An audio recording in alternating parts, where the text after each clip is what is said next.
nikmat yang telah diberikan kepada kita semua hingga pada malam hari ini bersama hadir melaksanakan kewajiban ibadah salat maghrib berjamaah dan insyaallah kita sertai dengan kajian taklim. Pada malam hari ini telah hadir bersama kita Al-Ustadz Dr. Haji Asmar Lambu MA dari Sengkang, Bone, Sulawesi Selatan. Beliau dosen di perguruan As-Adiyah dan juga alumni Pondok Pesantren As-Adiyah Sengkang, dan juga beliau adalah salah satu penceramah yang aktif di Damai Indonesiaku di TV One, dan insyaallah dapat bersilaturahim pada malam hari ini bersama kita semua jamaah Masjid Raya Baitul Mutakin. Kami ucapkan ahlan wa sahlan wa marhaban bihudurikum kepada Ustadz Asmar Lambu. Kemudian bersama nantinya kita akan mendengarkan tausiah beliau sampai dengan menjelang waktu Isya. Untuk itu bersama kita simak kajian beliau. Tak lupa bersama kita berniat untuk iktikaf, berniat menuntut ilmu selama berada di masjid ini. Langsung saja kita simak kepada Al-Ustadz Dr. Haji Asmar Lambu. Falyatafaddal alaihi maskura. Sallu ala Nabi Muhammad.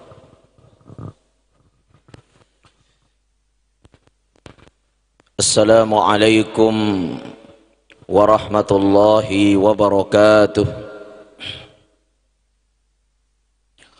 Alhamdulillahilladzi nahmaduhu wa nasta'inuhu wa nastaghfiruh wa na'udzu billahi min shururi anfusina wa sayyiati a'malina, may yahdihillahu fala mudilla lahu wa may yudlilhu fala hadiya lahu. Asyhadu an la ilaha illallah wahdahu la syarika lahu wa ashhadu anna Muhammadan abduhu wa rasuluhu al-mab'utsu rahmatan lil alamin. Fa ya ayyuhal muslimun al-kiram, ittaqullaha haqqa tuqatih wa la tamutunna illa wa antum muslimun. Qala Allah ta'ala fi kitabihil karim, a'udzu billahi minasy syaithanir rajim. Bismillahirrahmanirrahim. Allamal insana ma lam ya'lam. Sadaqallahul azim wa sadaqa rasulun nabiyul karim. Jamaah maghrib dimuliakan Allah subhanahu wa ta'ala. Alhamdulillah, Allah masih meminjamkan kita kesempatan, Allah masih meminjamkan kita kekuatan, dan yang terpenting Allah masih memberikan kita kekuatan iman, yang mudah-mudahan iman ini senantiasa terjaga sampai kita kembali menghadap kepada Allah subhanahu wa ta'ala, yang setiap jiwa manusia pasti menunggu jadwal itu. Entah dia kaya, entah dia masih muda, entah dia sudah tua, entah dia punya jabatan, entah dia tidak punya jabatan, entah dia memiliki akal otak yang cerdas, memiliki sekolah yang tinggi, maupun yang tanpa sekolah sekalipun, hakikatnya semua kita menunggu jadwal kita kembali menghadap kepada Allah. Karena kematian adalah kepastian yang pasti akan dihadapi oleh setiap yang bernyawa. Salawat salam kepada baginda Nabi Muhammad sallallahu alaihi wasallam, Nabi yang menjadi panutan kita, suri tauladan kita, yang mana setiap manusia yang mengikuti langkah-langkah yang telah diberikan oleh baginda Nabi Muhammad sallallahu alaihi wasallam, maka dia akan mendapatkan kebahagiaan, kedamaian, keselamatan. Tapi orang-orang yang tidak mengikuti langkah-langkah yang telah dibawa oleh Nabi Muhammad sallallahu alaihi wasallam, maka mereka akan memiliki kehidupan yang sempit, kehidupan yang susah. Sebagaimana para nabi-nabi mulai dari Nabi Adam alaihi salatu wassalam sampai para nabi-nabi yang lain, semua menginginkan untuk mendapatkan naungan syafaat dari baginda Nabi Muhammad sallallahu alaihi wasallam. Di dalam kitab Al-Ashira Al-Muwajibatu li Mahabbatillah dijelaskan Nabi Adam saat diciptakan, ia meminta kepada Allah untuk menjadi umatnya baginda Nabi Muhammad sallallahu alaihi wasallam. Sampai-sampai dalam hadis qudsi dikatakan, laula Muhammadin ma khalaqtuka ya Adam, andaikan bukan karena Muhammad, engkau pun Adam tidak kuciptakan. Demikianlah firman Allah, ucapan baginda Nabi Muhammad sallallahu alaihi wasallam. Jamaah maghrib dimuliakan Allah. Di dalam Al-Quran Allah menjelaskan kepada kita, allamal insana ma lam ya'lam. Allah yang memberikan pemahaman, Allah yang memberikan pengetahuan, Allah yang memberikan kekuatan, ma lam ya'lam, dari segala perkara yang ada di dunia ini tentu tidak ada yang kita ketahui. Tidak ada orang yang lahir di dunia langsung jadi orang pintar, Pak. Tidak ada orang lahir di dunia langsung bisa membedakan mana ibunya, mana bapaknya.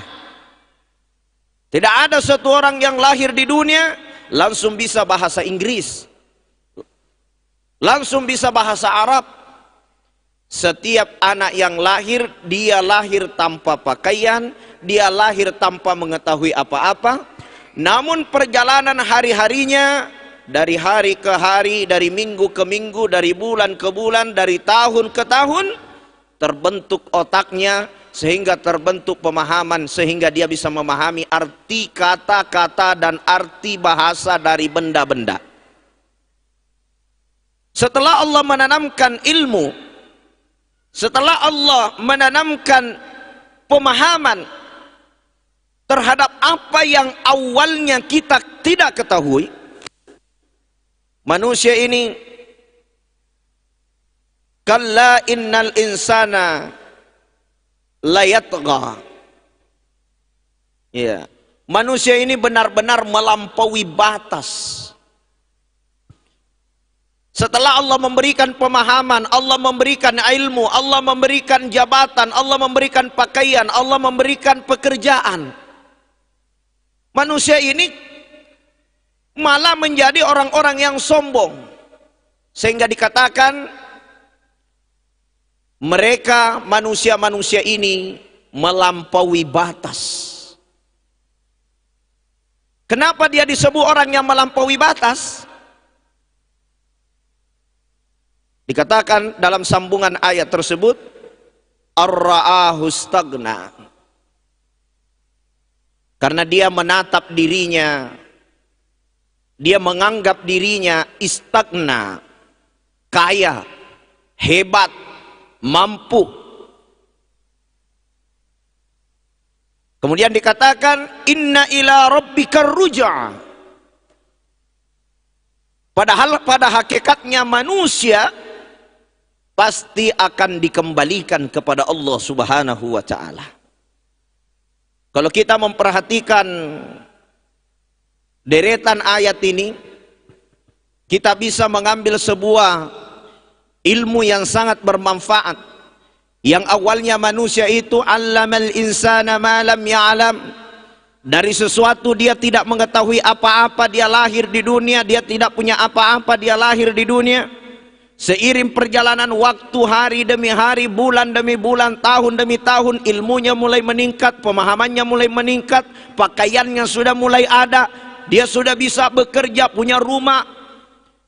Kemudian dia menjadi manusia yang melampaui batas. Kalla innal insana la yatagha. Akan tetapi manusia sungguh telah melampaui batas.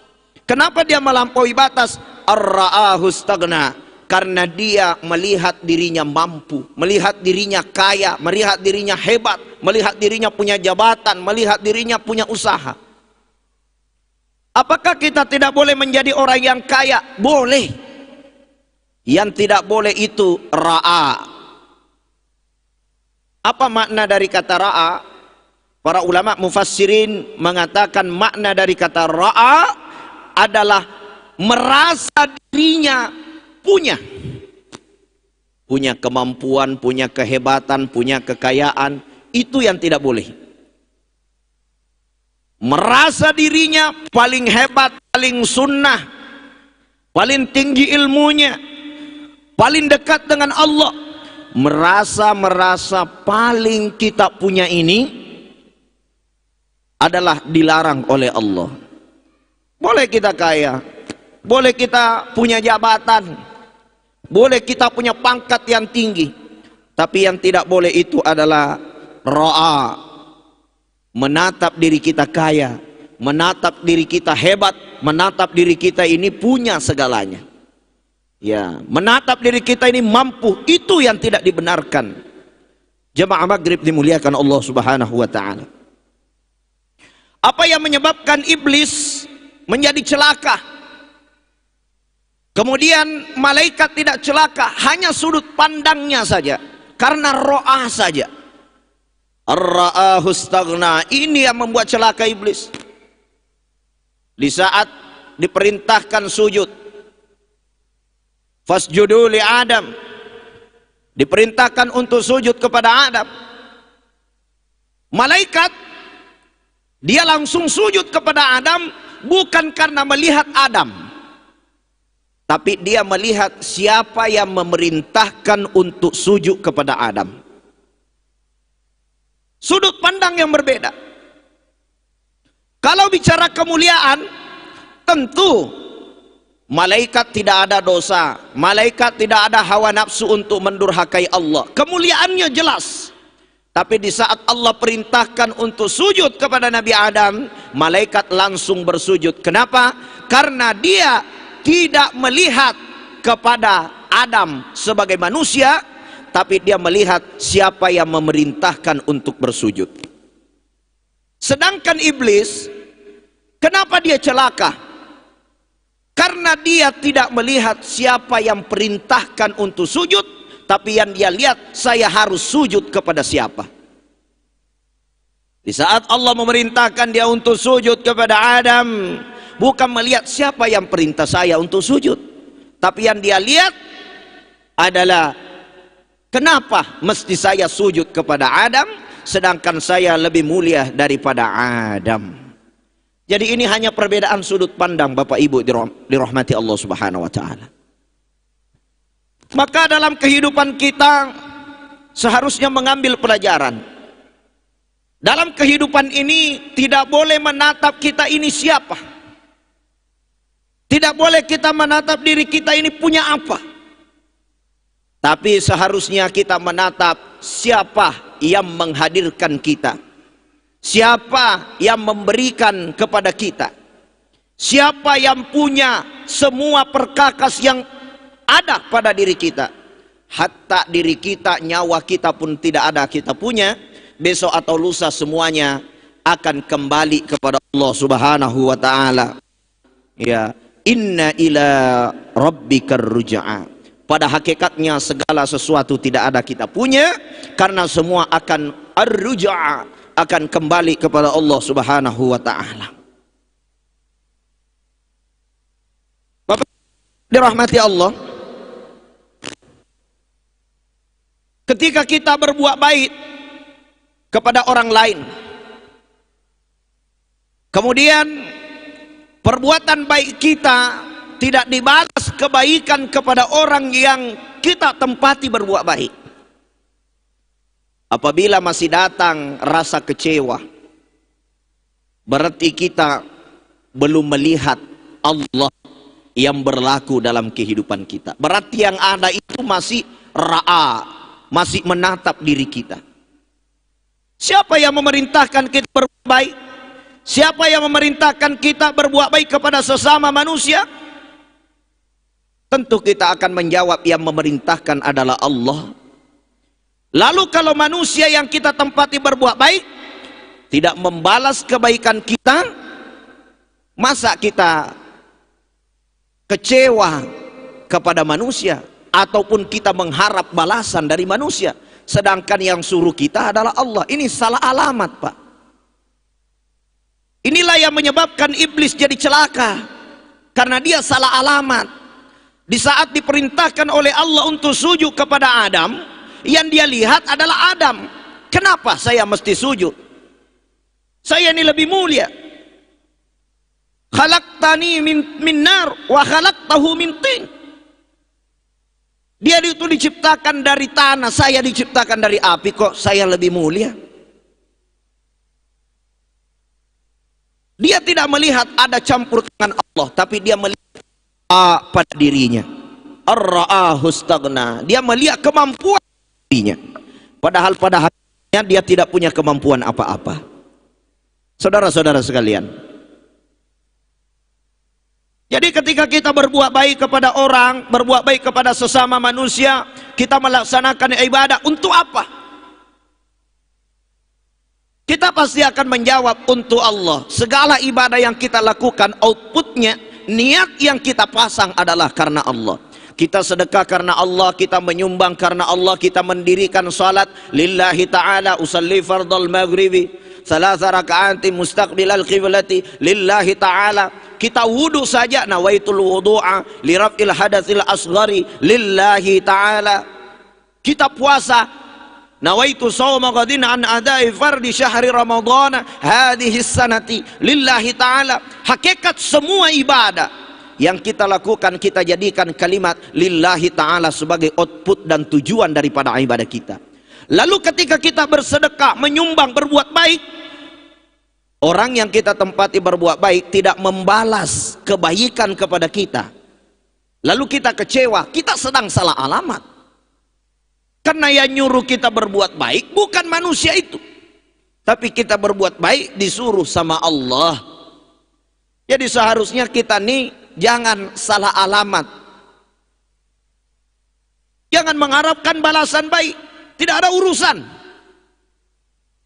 Kita sudah berbuat baik, kita sudah membantu orang, tahu-taunya mereka tidak pandai berterima kasih kepada kita, tahu-taunya dia tidak membalas kebaikan kepada kita. Kita menjadi pejabat, kita sudah mengeluarkan segala macam kebaikan-kebaikan, kita telah membantu banyak orang, lalu bantuan kita sepertinya tidak ada balasan kebaikan yang sama.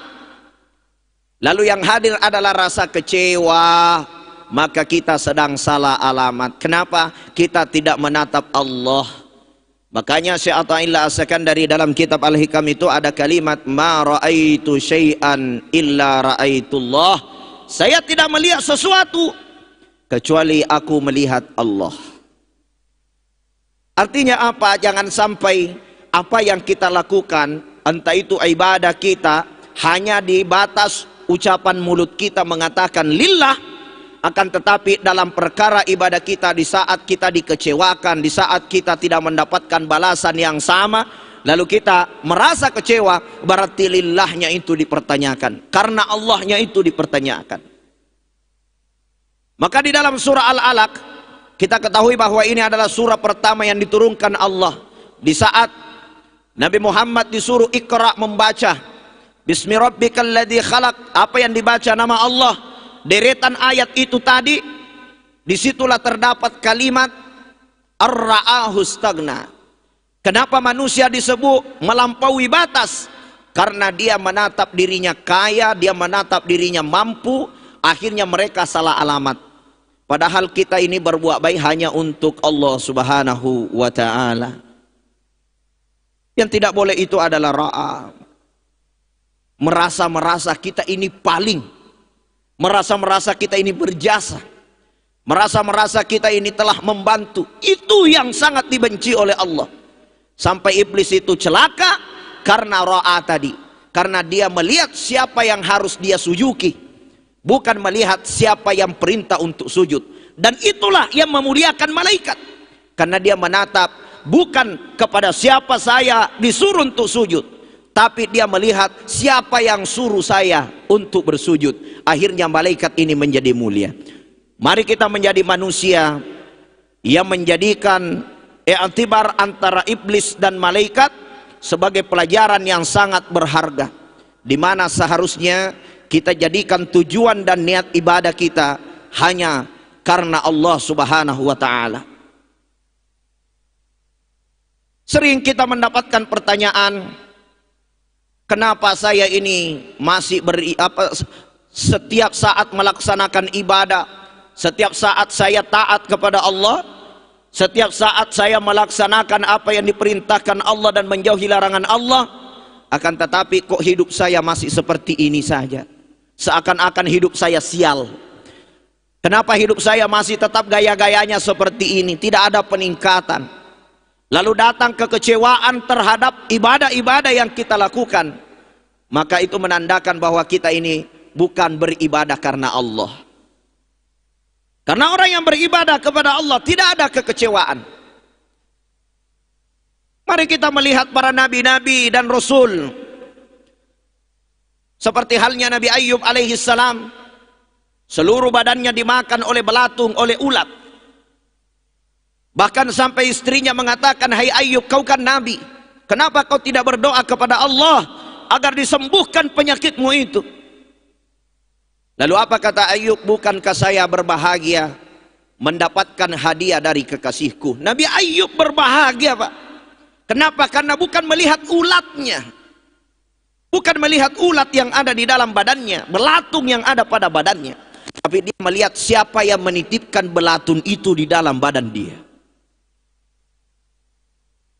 Saudara-saudara sekalian, kita bisa melihat seorang panutan umat Islam,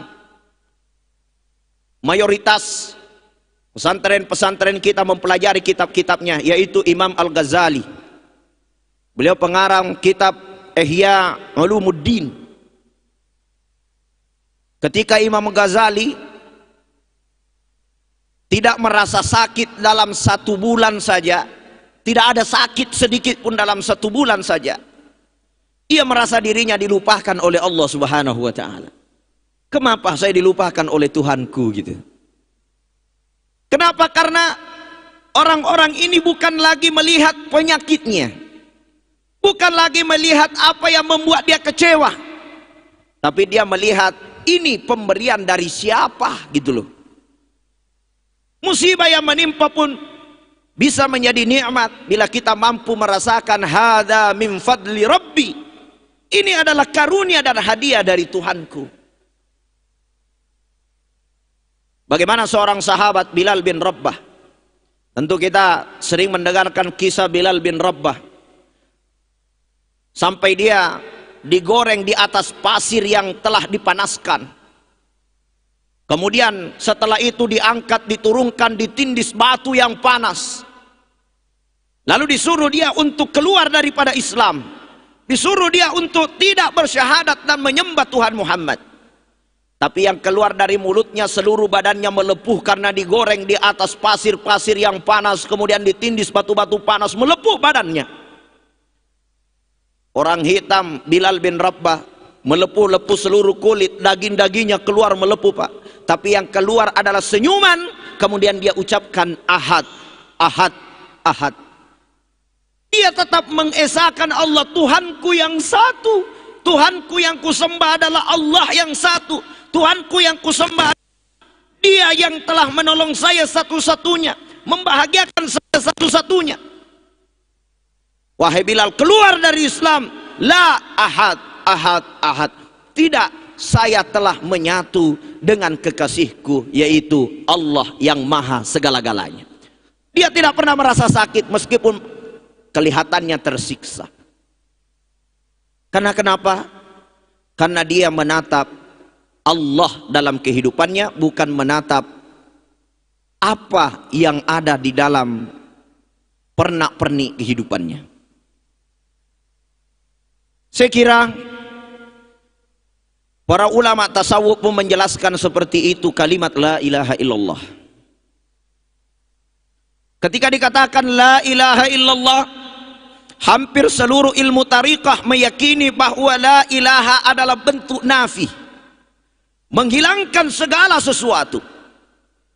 La ilaha, tidak ada yang menghidupkan, tidak ada yang mematikan, tidak ada yang punya jabatan, tidak ada yang menghidupkan, tidak ada yang memberi penyakit, tidak ada yang menyembuhkan penyakit, tidak ada yang memberi rezeki, tidak ada yang mengkayakan, tidak ada yang memiskinkan. Lalu diisbatkan dengan kalimat illallah, yang ada itu hanyalah Allah. Barang siapa yang melihat pohon kelapa berisi air di dalam buah kelapa itu, kemudian dia tidak menemukan Allah di dalamnya, maka kata Imam Ghazali, dia adalah manusia yang paling jahil, paling bodoh, meskipun otaknya pintar dalam ilmu perbintangan dan ilmu matematika. Betapa banyak doktor, profesor melihat air kelapa, kemudian dia katakan kelapa ini punya buah, kemudian di dalamnya ada air, tidak ada lubang. Kenapa air bisa tersimpan di dalamnya tanpa fermentasi, tapi airnya masih tetap segar?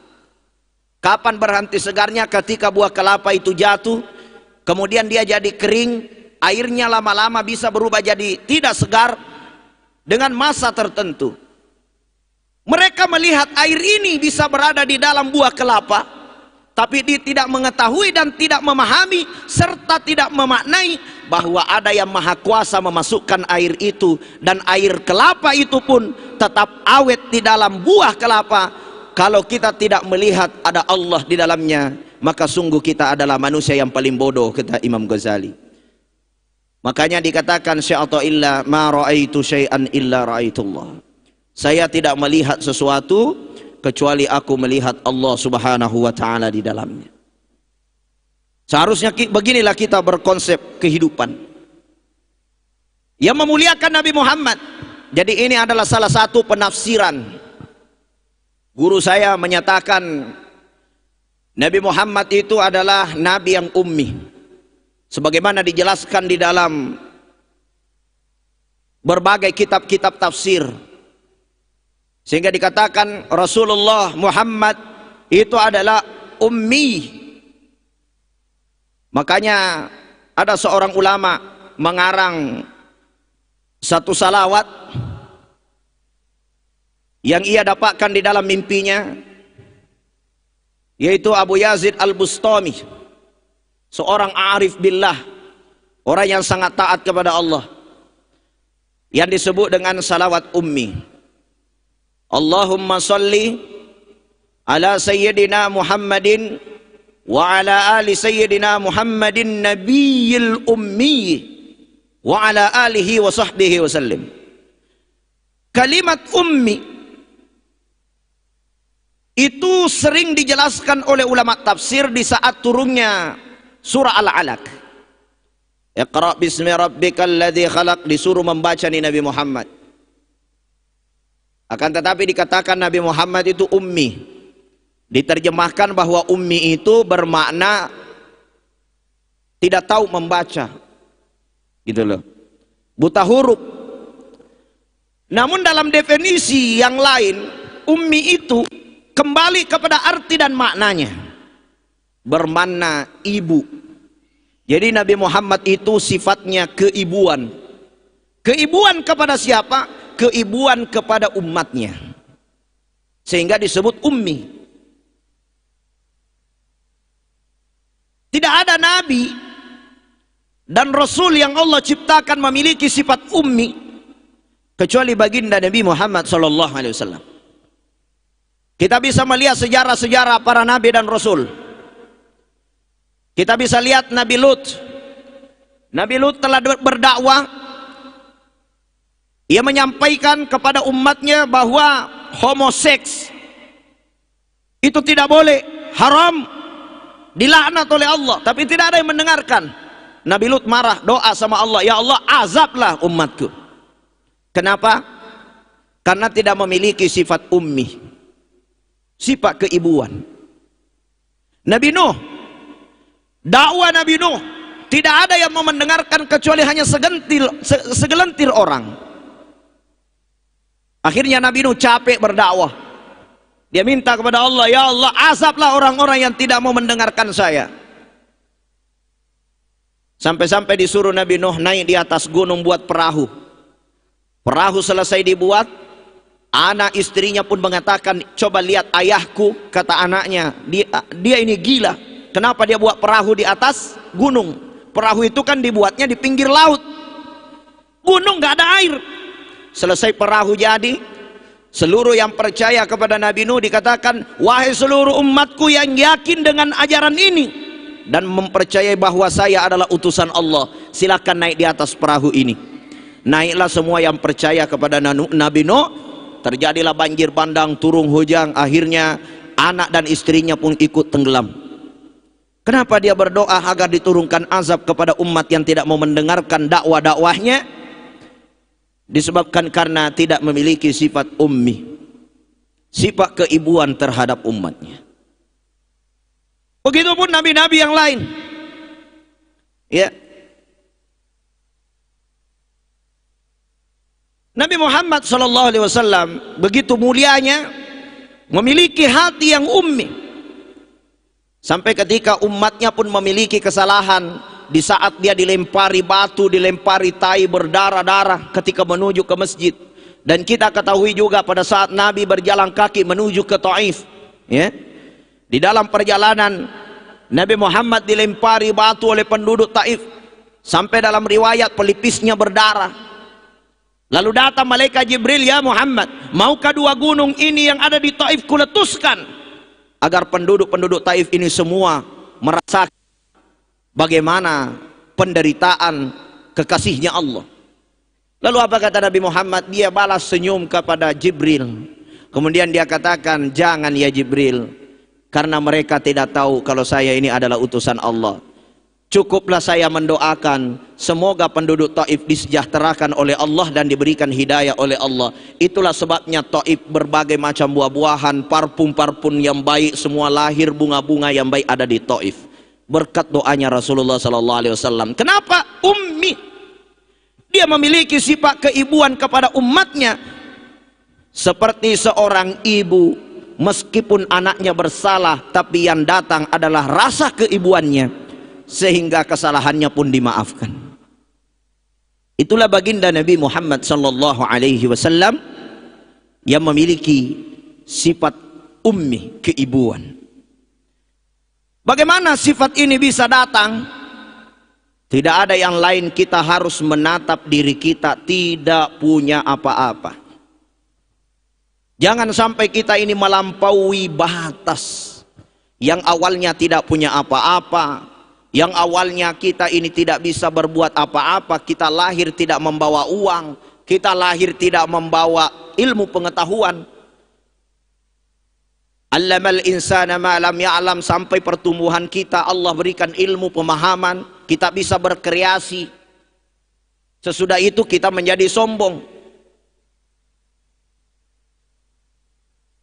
Kalla innal insana la yatagha, kita menjadi orang-orang yang melampaui batas.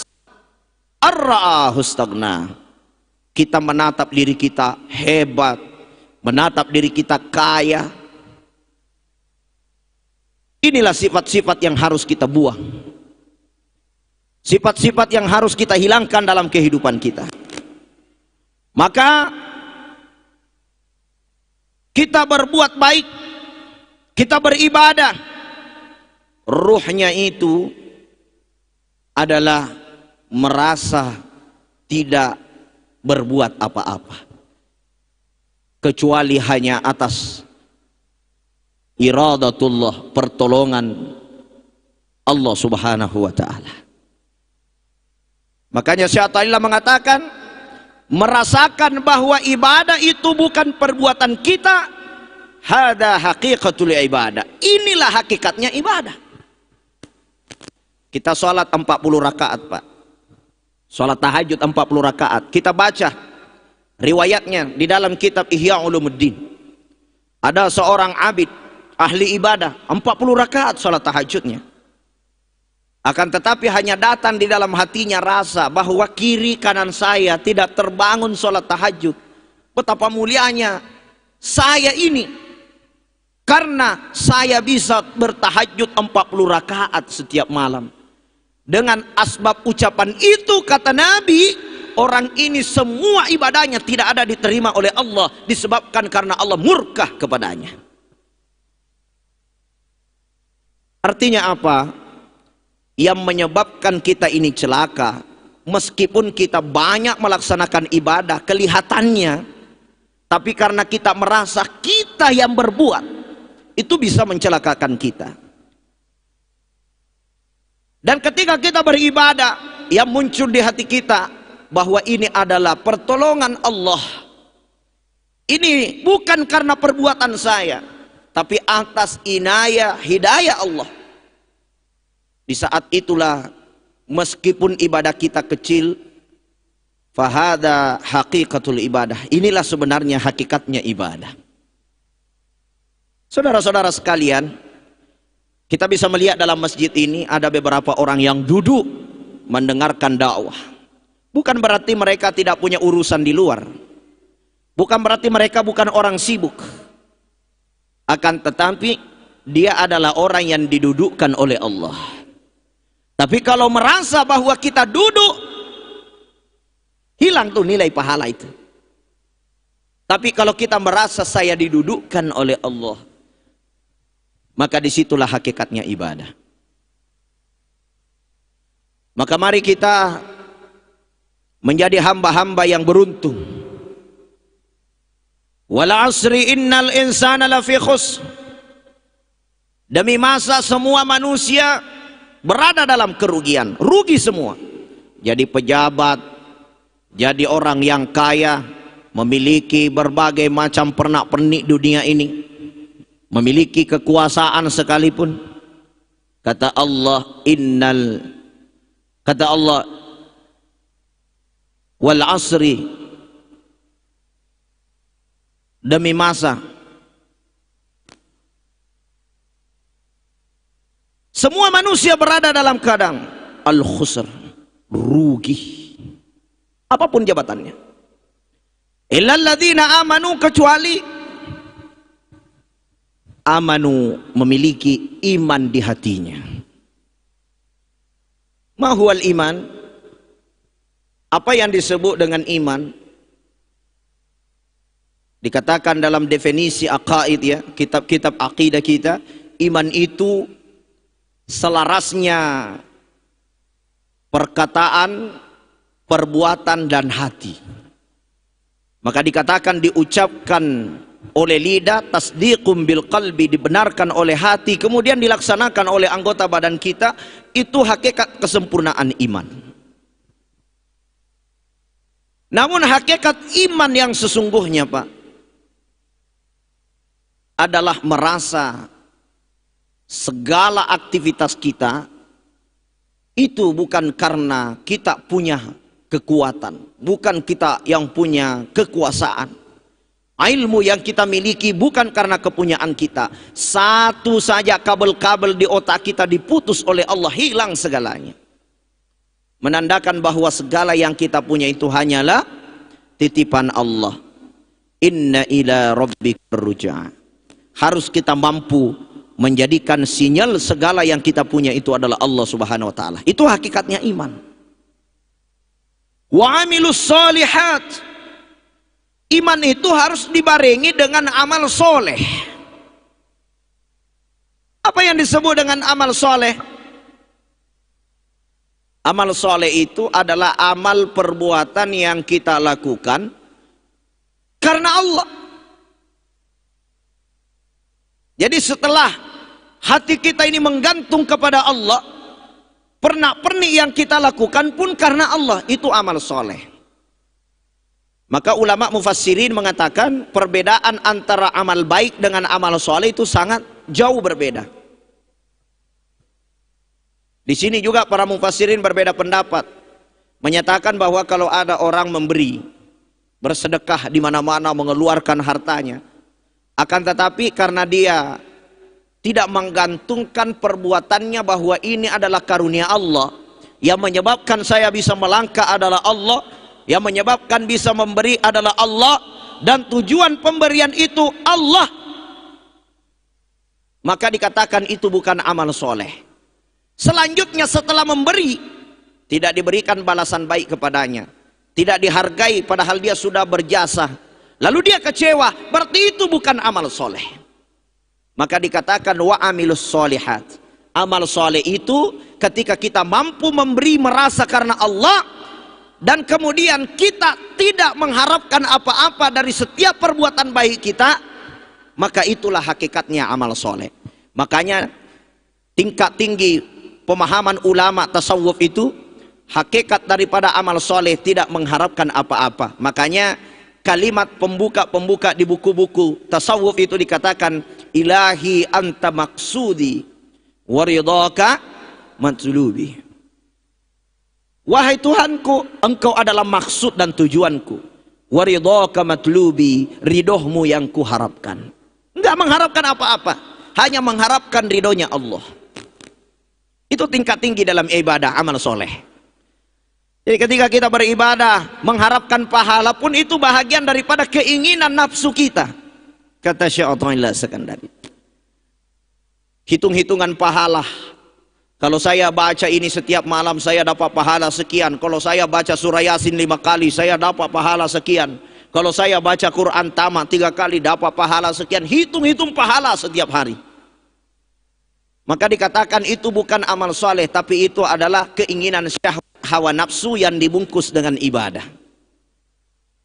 Karena amal soleh itu tingkat tingginya tidak mengharapkan apa-apa kecuali anta maksudi waridhaka matlubi. Kecuali hanya bermaksud tujuan untuk Allah dan hanya untuk mendapatkan ridhonya Allah Subhanahu wa ta'ala. Bapak Ibu, watawasau bil haqqi watawasau bis sabr. Yang tidak rugi adalah orang-orang yang senantiasa tawasau bil haq, tolong menolong dalam perkara yang hak. Watawasau bis sabr, dan tolong menolong dalam perkara kesabaran. Dalam hidup kita pasti kita dijumpakan antara hak dan batil, antara baik dan buruk. Tapi kalau kita mampu menjauhi keburukan-keburukan dan berikhtiar berada dalam yang hak, kebaikan-kebaikan, maka itulah keberuntungan. Dalam hidup kita pasti kita menjumpai kesenangan dan kesusahan. Akan tetapi ketika kita mampu bersabar menerima kesusahan, kemudian kita bisa bersabar ketika tidak sesuai dengan keinginan, tawasau bis sabr, kita menyebar kesabaran-kesabaran, maka disitulah keberuntungan. Karena tidak ada manusia hidupnya bahagia terus, pasti berganti senang dan susah. Inna ma'al usri yusra wa inna ma'al usri yusra. Itu adalah sunnatullah. Kehidupan kita berganti senang dan susah sampai kita meninggal dunia. Kebahagiaan selamanya ada di akhirat, di mana masuk dalam surga. Susah selamanya ada di akhirat, masuk di dalam neraka. Sedangkan dunia adalah tempat bergantinya senang dan susah sampai kita meninggal dunia. Maka tidak ada jalan keberuntungan kecuali kita berada dalam kesabaran. Makanya dalam surah Al-Imran di situ 2 kali diulangi, ya ayyuhalladzina amanu isbiru wasabiru. Setelah sabar disuruh memperkuat kesabarannya, warabitu, dan berpegang teguh terhadap kesabaran itu, la'allakum tuflihun, barulah kamu menjadi orang-orang yang beruntung. Saya kira ini yang saya sampaikan. Mohon maaf atas segala kekurangan. Billahi taufiq was sa'adah. Hadanallahu wa iyyakum ila sabilis salam. Assalamualaikum warahmatullahi wabarakatuh.